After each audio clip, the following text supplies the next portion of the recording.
Hi partner, this is my story, Maia Sanders and the Two Witty Turtle, a fairy tale by Maria Jose Diaz Escobar. Once upon a time, there was a friendly girl called Maia Sanders. She was on the way to see her friend Samuel Bouncy Horse when she decided to take a shortcut through Magic Forest. It was long before Maya got lost. She looked around, but all she could see were three threads. Nevertheless, she tailed into her bag for favorite toy, Mr. Pete. But Mr. Pete was worried to be found. Maya began to panic. She felt sure she had pocketed Mr. Pete. To make matters worse, she was starting to feel hungry. Immediately, she saw a wily turtle dressed in a blue cap disappearing into three. How old? That's Maia. For the want of anything better to do, she decided to follow the peculiarly dressed turtle. Her parents could tell him the way out of the forest. Eventually, Maya reached a clearing. In the clearing were three houses, one made from meat, one made from ice cream, and one made from hot dog. Maya could feel her tummy rumble. Look at the house! There's nothing to ease her hunger. Hello, she called. Is anybody there? Nobody replied. Maya looked at the roof on the closest house and wondered if it would be rude to eat somebody else's chimney. Obviously, it would be open to eat a worse house. But perhaps it would be considered acceptable not nibbling the old feature or lick the old fitting in a time of need. A cracked book through the air gave Maya a feeling. A witch jumping into space in front of the house. She was carrying a cake. In that cake was Mr. Pete. Mr. Pig showed Maya. She turned to witch. That's my toy. The witch yelled stronger. Give Mr. Pig back, cried Maya. Not or you nearly, said the witch. I like to let Mr. Pig out of that cave. Before she could reply, two really turtles reside in the front footpen of the other side on the clearing. Maya recognized the one in the blue cap that she'd seen earlier. The witch came in to recognize him too. Hello, my turtle, said the witch. Good morning, the turtle noticed. Mr. Pete, who is this? That's Mr. Pete explaining which. Oh, Mr. Pete will look lovely in my house. Give it to me, demanded the turtle. The witch holds her head. Mr. Pete is standing with me. Excuse me, Maya interrupted. Mr. Pete lives with me, and not in a cave. Big turtle ignored her. Is there nothing you try? He asked the witch. The witch thought for a moment. Someday I do like to be entertained. I really hint to everybody one can eat a wolf from dog. But Big Turtle looked at the house made from hot dog and said, No problem. I could eat an entire house made from hot dogs if I want to. That's nothing, say the next turtle I could eat to house. There is no need to show off, said the witch. Just eat one front door, and I left you Mr. Peach. Maya wasn't, feeling very worried. She didn't want the cheesy Mr. Peach to be turtle. She didn't think Mr. Peach would like living with a really turtle away from her house and her other toys. The other one turtle washed with big turtle pop on his beads and removed a knife and fork from his pocket. "I'll eat this whole house," said Big Turtle. "Yes, you wash." Big Turtle pulled off a corner of the front door on the house made from ice cream. He opened in dull smiling and went back for more and more and more.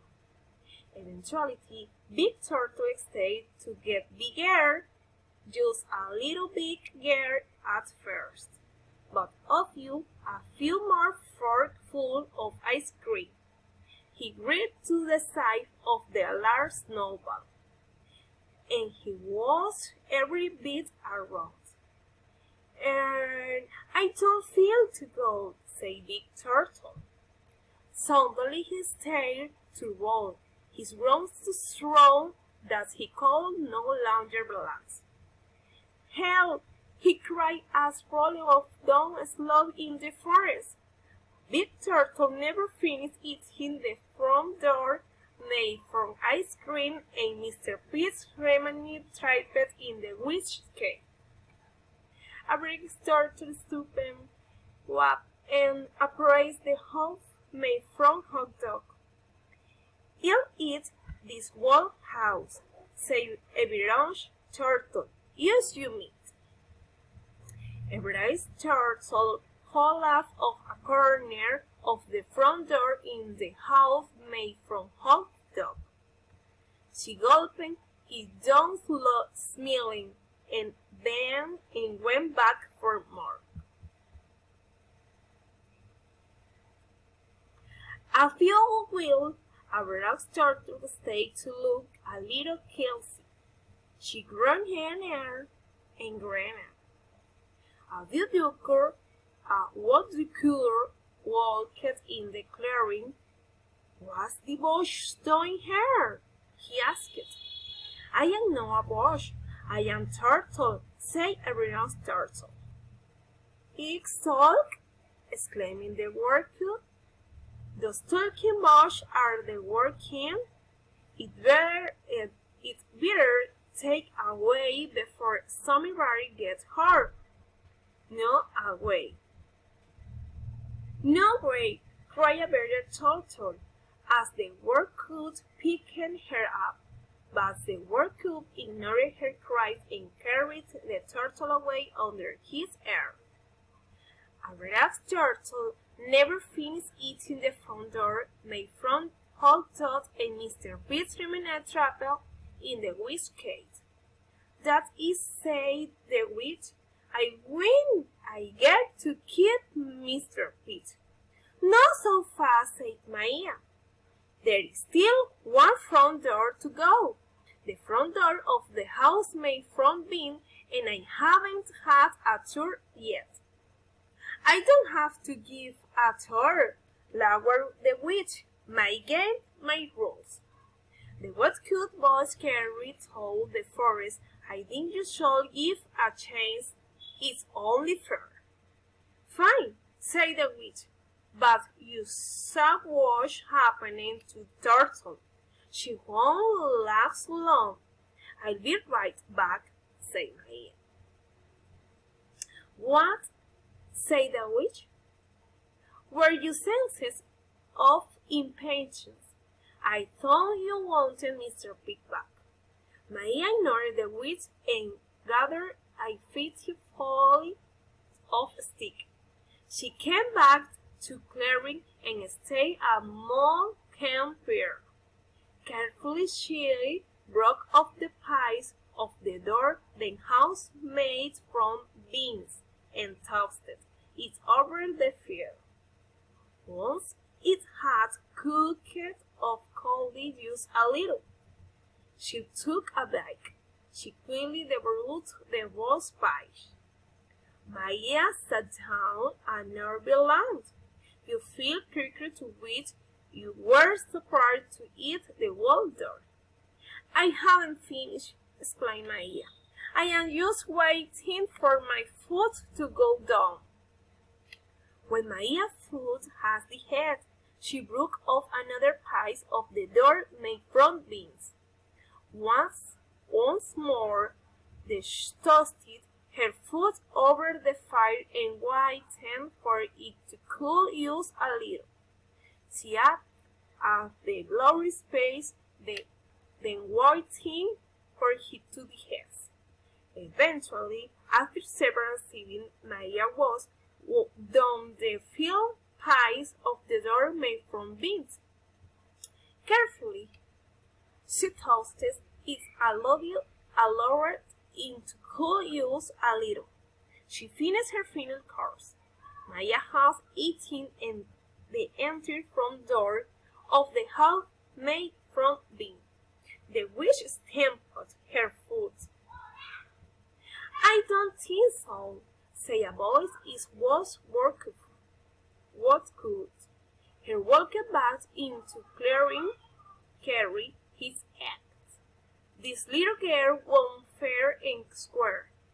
Now hand over Mr. Pitt, or I will tell you roast me in half.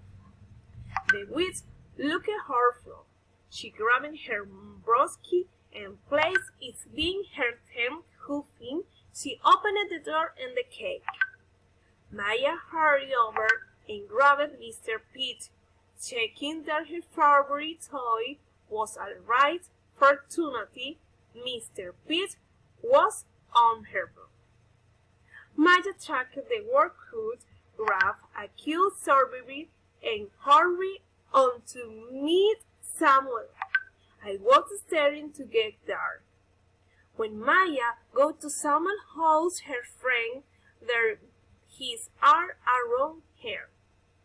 I was so worried, cried Samuel. You are very late. As Maria described her day, she could tell that Samuel didn't believe her. So he grabbed a napkin from her pocket. What's that? asked Samuel. Maia opened a dark note made from ice cream, pudding the same. Samuel almost fell off the chair. The fan. Thank you.